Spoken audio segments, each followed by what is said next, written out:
Le secrétaire général de l'Organisation des Nations Unies a procédé hier à l'ouverture du débat général de la 69e Assemblée générale de l'ONU après le sommet mondial sur le climat. Les chefs d'État se sont succédés à la tribune pour livrer leur message. Les 8 médecins qui ont réalisé la première greffe rénale le 24 septembre 2012 viennent de recevoir la reconnaissance de l'État de Côte d'Ivoire. Ils ont été décorés par la grande chancelière. Le groupe djihadiste Les Soldats du Califat qui a enlevé le français Hervé Goudel en Algérie a annoncé dans une vidéo postée hier mercredi l'avoir décapité. L'organisation terroriste a aussi prêté allégeance il y a quelques jours à l'État islamique. Mesdames et messieurs, bienvenue et merci de regarder RTI 1. Le président de la République Alassane Ouattara est à New York aux États-Unis d'Amérique où il participe au sommet sur le réchauffement climatique. Demain, vendredi, il va délivrer son message au monde entier. Cette adresse va tourner autour du thème central, un programme transformateur du développement pour l'après 2015.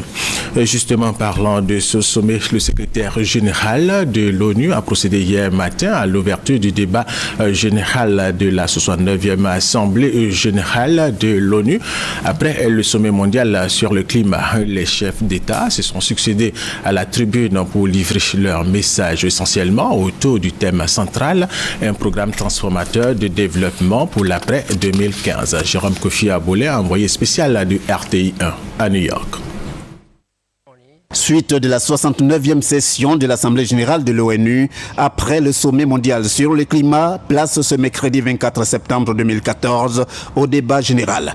La cérémonie ouverte par le secrétaire général de l'ONU Ban Ki-moon a vu se succéder des chefs d'État pour livrer leur message. Message généralement autour du thème central, à savoir un programme transformateur de développement pour l'après 2015. La présidente de la Fédération du Brésil, Dilma Rousseff, à l'instar d'autres personnalité a saisi l'occasion pour évoquer la maladie à virus Ebola, se prononçant surtout pour la proposition de l'ONU d'établir une mission onusienne pour la lutte contre cette épidémie. Présent à cette cérémonie d'ouverture du débat général, le président de la République de Côte d'Ivoire, Alassane Ouattara, lui-même appelé à prendre la parole vendredi.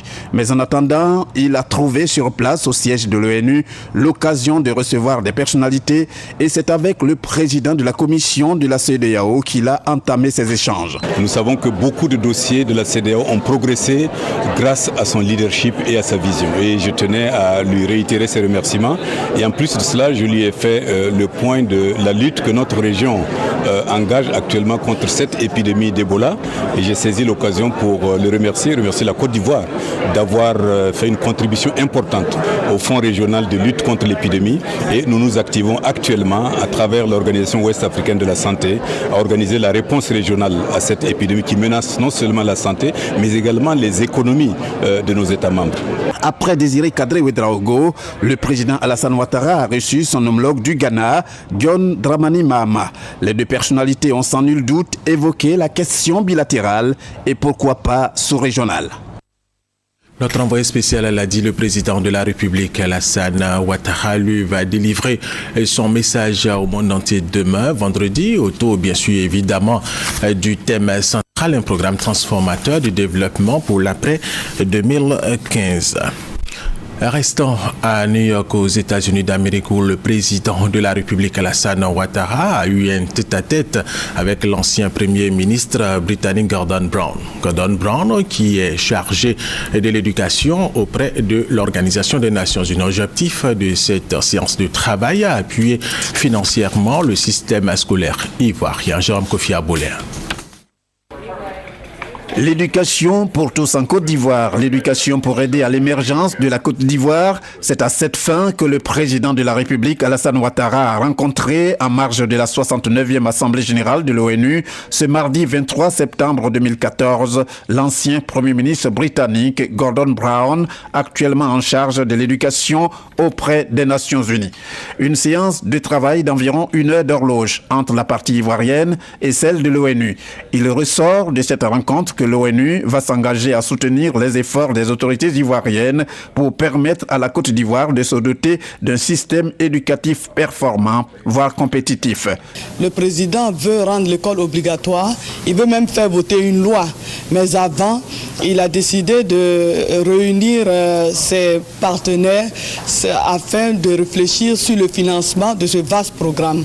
Et il faut savoir que ce programme prend en compte la construction de plus de 4000 salles de classe du primaire déjà 2015-2016 et c'est un programme qui s'étend sur 9 années, je dirais, et c'est un programme qui va concerner la construction de plus de 30 000 salles de classe et pour ce faire, chaque année, ce serait plus de 4 000 salles de classe qu'il faudra construire au niveau du primaire et il faudra construire plus de 1000 lycées et collèges au niveau du secondaire. Et le président a pu avoir le soutien du Premier ministre Gordon Brown qui a décidé de mobiliser des partenaires bilatéraux afin d'aider la Côte d'Ivoire. Pour les autorités ivoiriennes, le système éducatif doit se donner les moyens nécessaires en vue de pouvoir prendre en compte tous les fils et filles de la Côte d'Ivoire, sans exception, en rendant l'école gratuite et obligatoire, comme le veut le programme du gouvernement du président Alassane Ouattara. Le président de la République, Alassane Ouattara, a aussi eu des entretiens avec le président de la Banque mondiale, Kim Yong-king, et le secrétaire général de l'Organisation des Nations Unies, Ban Ki-moon. Les échanges ont porté sur la coopération entre la Côte d'Ivoire et la Banque mondiale et les Nations Unies.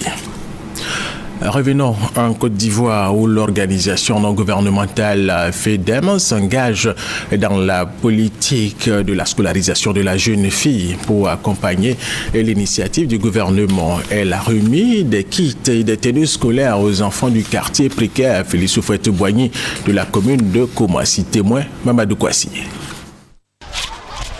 Quartier Houphouët-Boigny ou encore Koumassi Grand Campement. Un quartier précaire de la commune de Koumassi dans le district autonome d'Abidjan. Ici, il est difficile de scolariser les enfants, surtout la petite fille. Plusieurs raisons selon les populations expliquent ce fait, dont la principale repose sur la condition sociale des parents. Un problème que l'ONG Femmes de Demain veut résoudre. Pour commencer, près de 500 enfants de ce quartier reçoivent des kits scolaires, ainsi que des tenues scolaires pour les petites filles de la maternelle et du primaire. Selon la présidente de cette structure, Adja Konaté Natne Koulibaly, la scolarisation de la fille est un facteur essentiel pour le développement de la Côte d'Ivoire. Et pour qu'on soit une nation forte, prospère, il faudrait que tous les enfants de la Côte d'Ivoire puissent aller à l'école. Pour nous protéger, la sécurité, il faudrait que les enfants partent à l'école. Un enfant qui ne va pas à l'école, qui est à la maison, il est sujet à beaucoup de choses. Sujet au banditisme, sujet à d'autres phénomènes que nous connaissons aujourd'hui. En plus de ces dons destinés aux enfants, le groupe scolaire BAD du même quartier reçoit des fûts pour la conservation de l'eau potable pour les enfants. Ce groupe scolaire de 5 écoles primaires ne dispose pas de point d'eau. L'initiative de l'ONG Femmes de Demain est soutenue par des structures sœurs. Il faut rappeler que l'ONG Femmes de Demain, créée en 2007, œuvre également dans la prise en charge des jeunes filles de scolariser à travers des activités génératrices de revenus. Et dans le cadre du programme présidentiel d'urgence, la localité de Zionoula va bénéficier de la construction de 18 salles de classe. Les travaux ont effectivement débuté, nous dit Thérèse Yoboué. Les 4 localités du département des Zionoula qui bénéficient de ce programme sont Zaïgounézio, Manfla, Maminingui et Kanzra. Les 3 premières sous-préfectures auront 4 salles de classe, plus bureaux et 8 latrines chacune. Quant à la localité de Kanzra, elle aura 6 classes, plus bureaux et latrines. Sur les 4 chantiers, les ouvriers sont à la tâche et les bâtiments sont tous au niveau du chaînage bas. Le représentant de la société exécutrice de l'œuvre dans le département promet une accélération des travaux dont la fin est prévue avant la fin de l'année. Languissou Kwame est sous-préfet de Maminingui qui a visité les chantiers a, au nom des populations, exprimé sa gratitude au président Alassane Ouattara. Pour lui, grâce à la construction de ces salles de classe, les effectifs pléthoriques dans les écoles et la question de l'analphabétisme pourront trouver une solution. Autre information, le premier congrès Al-Munichi de la chaire à UNESCO s'est tenu à l'université Félix Houphouët-Boigny de Cocody. La chaire UNESCO pour la culture de la paix, il faut le rappeler, fonctionne autour de la formation, de la recherche et des échanges. Cet événement commémore les 25 ans de la culture de la paix menée par l'UNESCO. Eric Goré, Serge Collier. Pour prévenir les conflits, l'UNESCO a entamé un vaste programme de création de chaires en vue d'instituer de manière durable des centres d'excellence. Le siège de la chaire UNESCO pour la culture de la paix, situé dans l'enceinte de l'université Félix Houphouët-Boigny de Cocody, se décline sous l'angle de la formation, de la recherche et des actions sur le terrain pour la promotion de la culture de la paix. Pour les 25 ans de cette institution, les anciens étudiants se sont retrouvés autour de leur marraine Denise Houphouët-Boigny, ambassadeur délégué permanent de la Côte d'Ivoire à l'UNESCO et fille du feu Félix Houphouët-Boigny, premier président de la République de Côte d'Ivoire. Elle a invité ses anciens étudiants à multiplier leurs actions en faveur de la paix. L'éducation ne doit pas servir seulement à la réussite sociale et professionnelle, elle doit être la voie pour la liberté et la paix. Pour le représentant du directeur de la chaire UNESCO, les réseaux universitaires sont des instruments importants dans le domaine de l'enseignement supérieur. Nous avons fait la relation entre le concept de la culture de la paix qui est né à Yamoussoukro en 1989 et puis la commémoration de la journée internationale de la paix qui se fait tous les 21 septembre. Et le fait que l'université de Côte d'Ivoire, après l'université de Cocody, est devenue l'université Félix Houphouët-Boigny. Or, le nom du président Félix Houphouët-Boigny rime avec culture de la paix. Au plan mondial, ce sont plus de 700 chaires UNESCO qui interviennent dans divers domaines. La 36e édition du Salon des professionnels du tourisme Top Reza s'est ouverte hier au parc des expositions de la Porte de Versailles à Paris en France. Un rendez-vous incontournable des professionnels du tourisme qui compte cette année 348 exposants dont la Côte d'Ivoire et devrait accueillir quelques 30 000 visiteurs. Le reportage de notre envoyé spécial Patricia Omo-Etia est commenté par Serge Collier. Lieu d'évasion et de rêve, le Top Reza embarque ses visiteurs dans un voyage en France, une des destinations touristiques les plus prisées au monde. Animation, conférences, gastronomie, ce salon confirme bien sa position parmi les plus grands événements du tourisme en France. De quoi se réjouir de la pérennité d'un tel événement. Pour l'édition 2014, la Côte d'Ivoire s'invite au parc d'exposition Porte de Versailles. La Côte d'Ivoire est donc présente pour plonger les visiteurs dans un monde de légendes et de traditions culturelle.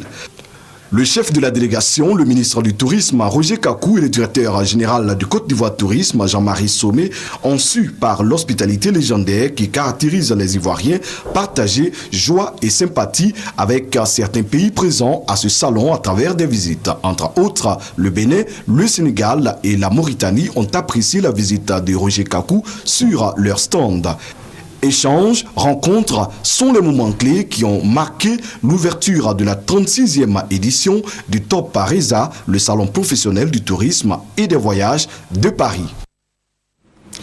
Depuis juin dernier, l'État ivoirien entreprend de grands travaux d'assainissement sur la baie de Cocody pour lui donner un visage plus attrayant. Pour constater leur évolution, Mamadou Sanogo, ministre de la Construction, du Logement, de l'Assainissement et de l'Urbanisme, s'est rendu sur les lieux. Sidonie Davila. Nous sommes sur le site du bassin du Gourou au carrefour de l'Indénié, appelé communément la baie de Cocody. Depuis juin dernier, des travaux sont en cours pour l'assainissement de la baie. Ils sont destinés à faciliter l'écoulement harmonieux des eaux de ruissellement, à éviter l'inondation du carrefour de l'Indénié et stabiliser les berges. Pour le réussir, l'ouverture d'un canal est prévue. Nous avons ici à faire un canal qui fait 110 mètres de largeur et 3 mètres de profondeur au minimum, sur une longueur totale de 525 mètres. Les travaux se passent normalement. L'une des difficultés peut-être, c'est la boue. Il y a des crocodiles qui sont dans la berge, mais nous avons pris contact avec la direction de la faune qui quand même nous donne des conseils. Le ministre de la Construction, du Logement, de l'Assainissement et de l'Urbanisme, Mamadou Sanogo, venu constater l'état d'avancement des travaux, exprime sa satisfaction. Nous repartons satisfaits parce que nous notons que les travaux importants sont en cours. Les techniciens nous ont fait état de ce que l'objectif, c'est l'ouverture donc d'un chénal. C'est un site qui préoccupe tous les Ivoiriens. Et véritablement, ce sont des vrais travaux lourds qui sont en train de se faire sur ce site. L'objectif, c'est de déplacer toute cette masse de terre pour faire en sorte que tout soit ouvert, pour que l'eau puisse être drainée naturellement. Coût des travaux, plus de 6 milliards de francs CFA financés par la Banque mondiale. Connu pour ses inondations fréquentes pendant la saison des pluies, le carrefour de l'Indénié ou le bassin des Gourous connaîtra un véritable changement en décembre prochain, date de livraison des travaux. 2 victimes, 20 habitations inondées, des biens détruits. Ce sont là les conséquences de la récente pluie qui s'est abattue sur le quartier Kennedy à Mans, à l'ouest de la Côte d'Ivoire, laissant des familles sous le choc. Et il faut dire que selon les riverains, à chaque saison des pluies, ils vivent la même situation parce que le barrage réalisé pour évacuer les eaux ne répond plus. Au nom de toutes les victimes, Madame Bakayoko Fanta, que vous allez voir certainement, présidente du Rassemblement des femmes républicaines du quartier Kennedy, souhaite qu'une solution soit trouvée à leur situation. Il y a désormais de l'eau potable à Largatonvogo, un village de la sous-préfecture de Badika dans la région du Hambol. C'est une entreprise de la place qui a offert une pompe villageoise à cette localité. Kader Sogodogo, RTI Boaké. Depuis belle lurette, c'est l'eau de ce marigot qui servait de breuvage aux habitants de Largatonvogo. Une eau contenant beaucoup de germes, source de maladies hydriques. Les nombreuses sollicitations des villageois de Largatonvogo ont reçu un écho favorable auprès des responsables de la SUCAF de Ferké qui ont décidé d'installer une pompe dans ce village. On s'est donc intéressé aux communautés extérieures, à nos villages, qui ne bénéficient pas forcément de la manne de travail que offre la SUCAF. Et ça nous a permis de faire un inventaire des besoins de ces villages, notamment traditionnels. Donc cette année, nous avons mis en place des opérations de villages propres pour rendre les villages plus propres, plus accessibles en ouvrant les routes, avec bien évidemment la mise en place de pompage villageois, d'électricité par panneaux solaires et de pas mal d'autres choses pour accompagner la jeunesse. Présent à la cérémonie de remise de la pompe, le sous-préfet de Badika apprécie le geste. Je pense que c'est une très grande nouvelle, une très bonne nouvelle pour nous à Largatonvogo. Un sentiment partagé par le chef du village de Largatonvogo. Pour le bien-être de la population, nous sommes contents. À partir de Dieu, nous sommes beaucoup épargnés des différents problèmes qu'on rencontrait, quelles que soient les maladies. Du matériel de salubrité a également été offert au village pour maintenir l'environnement propre. Un environnement sain, de l'eau potable, source de vie, la joie est totale à Largatonvogo. Grâce au programme présidentiel d'urgence, Bouna-Dougou, village de la sous-préfecture de Boniéré-Dougou, bénéficie de l'électricité. Une cérémonie a été organisée pour la fête de la lumière dans cette localité. Restons avec Kader Sogodogo de RTI Boaké. Bouna-Dougou, village de la sous-préfecture de Boniéré-Dougou. L'hymne national retentit. Le drapeau ivoirien a fière allure. Il flotte haut dans le ciel. La population amassée à la place publique du village arbore un uniforme, celui des grands jours. Bouna-Dougou fête à la lumière. L'électrification du village grâce au programme présidentiel d'urgence. Chants, danses et fanfares sont au rendez-vous. Lorsque le sous-préfet de Boniéré-Dougou et le parrain de la cérémonie connectent Bouna-Dougou au réseau électrique national, la joie atteint son paroxysme. En ce moment précis, on ne peut que dire merci aux autorités du pays. Tout le peuple d'Jimini avec ce village remercie son Excellence M. Alassane Ouattara d'avoir tenu cette promesse et nos parents le lui rendent bien en indiquant qu'il est un président dont la parole porte ses fruits. Il a promis et aujourd'hui c'est chose faite. Le président a fait un passage ici. La population a profité pour lui demander l'électrification du village. Et il nous a promis de le faire s'il est élu. Effectivement, il a tenu parole. Nous lui disons merci, merci pour tout ce qu'il a fait et que toute la population de Bounadougou lui dit vraiment merci. Lampes tempête et autres bougies font partie désormais des vestiges à Bounadougou. Avec l'électrification débute une nouvelle vie pour ce village de plus de 3000 âmes, désormais tournées vers le développement. Autre information à présent et rendons-nous à Prompronou avec Jeanne Toubé pour parler des perspectives de développement de cette localité. Regardez. Opération Village propre à Prompronou. Ici au centre de santé urbain de ce village, cadres, filles et fils aidés des populations sont à la tâche pour donner de l'éclat à leur structure sanitaire. Chaque année, à la mi-août, cette opération est répétée et précède l'Assemblée générale de la mutuelle d'Aprompronou. Un grand moment devenu institution et au cours duquel l'on définit, dans une atmosphère de paroles libérées, les projets relatifs au développement et au progrès d'Aprompronou. Il y a un nouveau quartier qui a été créé sur les fonds de la mutuelle. Nous avons besoin d'être organisés, surtout nos mamans, nos soeurs qui sont au village, qui n'ont aucun revenu. Il faut qu'elles soient organisées pour être autonomes. La mutuelle nous a donné collège, école primaire, en tout cas ce qu'il a fait pour le village, c'est beaucoup, mais ça ne suffit pas. Il faut que la mutuelle continue encore. Entre projets identifiés et actions déjà menées, la mutuelle de développement d'Aprompronou prend à bras le corps les questions de développement du village. Mais pour l'action, les moyens financiers ne suivent toujours pas, conséquence de la faiblesse des cotisations et des adhésions. Aujourd'hui, nous sommes en train de passer par le nouveau chef du village pour sensibiliser l'ensemble des enfants du village pour qu'ils viennent à la mutuelle. Il n'y a pas autre structure de financement du développement d'Aprompronou que les enfants qui sont à la mutuelle. Le quitus donné au bureau sortant de la mutuelle de développement d'Aprompronou a permis à la structure de réorienter ses actions. En priorité, la sensibilisation pour une adhésion totale et massive des fils et des cadres à la MUDESDA. Ensuite, accompagner le village dans la réalisation de ses ambitions. Par ordre de priorité, on peut citer la construction de marchés, le renforcement de la desserte en eau potable du village et le relèvement du plateau technique du centre de santé. Aprompronou rêve d'être érigé en chef-lieu de sous-préfecture.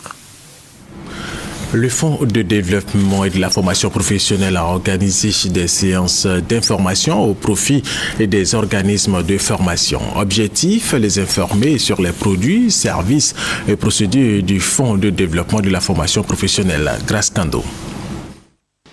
La Côte d'Ivoire s'est dotée d'un dispositif de formation professionnelle. Au centre se trouve le FDFP, le Fonds de développement de la formation professionnelle. Il a pour mission, entre autres, de contribuer au développement des ressources humaines par le financement des interventions dans le domaine de la formation professionnelle. Cette structure vient d'initier des séances d'information à l'intention des organismes de formation habilités.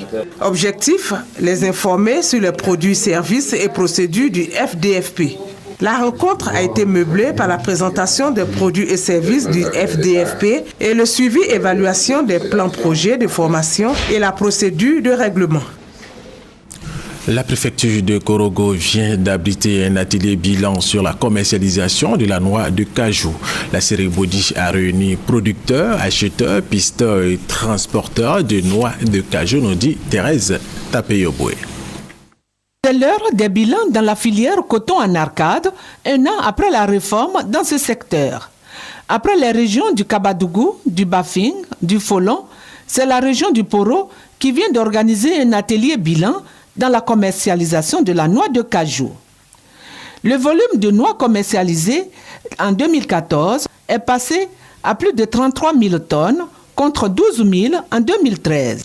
Bien que la campagne ait été bonne, il reste encore à améliorer la qualité du produit. Nous l'encourageons par là même nos camarades acheteurs de produits, tout comme nos partenaires qui sont les producteurs, à faire des produits de qualité, de sorte à ce que le label Côte d'Ivoire connaisse vraiment une certaine attractivité pour les années à venir. Pour le préfet de Dikodougou, une nette organisation est à observer afin d'éviter l'anarchie dans la filière. Dès l'instant où on n'a aucune commission qui contrôle l'entrée et la sortie des acheteurs, on ne peut donc pas dire objectivement que Korogo a commercialisé 25 000 tonnes et que du coup on a commercialisé que 5 000 tonnes. La Côte d'Ivoire est premier producteur africain de noix de cajou avec une production de plus de 549 000 tonnes. Le pays occupe également le deuxième rang mondial avec une part de 15,31% de la production mondiale.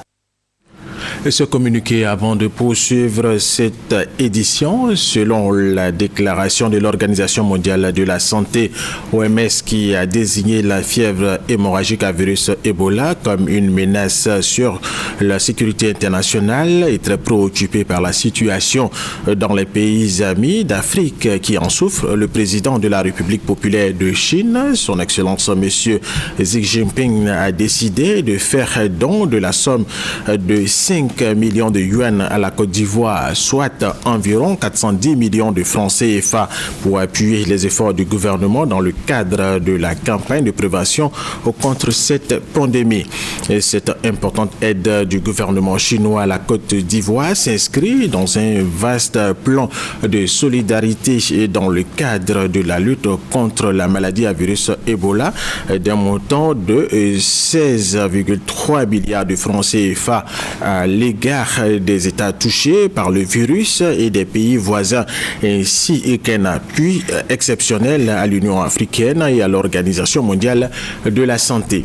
Le gouvernement ivoirien se félicite de l'attention bienveillante et solidaire des pays amis, dont la Chine, ainsi que de la communauté internationale relativement à la maladie à virus Ebola, et assure que la Côte d'Ivoire, qui n'a enregistré aucun cas de contamination à ce jour, poursuivra sans relâche et avec la même détermination ses efforts de sensibilisation de la population aux mesures d'hygiène et de prévention. Vous vous rappelez certainement, le 24 septembre 2012, la première grève rénale a été réalisée ici à Abidjan, une première en Côte d'Ivoire et en Afrique francophone. Eh bien, hier, ces médecins, au nombre de 8, ont été décorés par la grande chancelière. Les 8 membres de l'équipe d'intervention de la première transplantation rénale en Côte d'Ivoire ont été décorés. Ils ont réalisé la première greffe de rein en septembre 2012.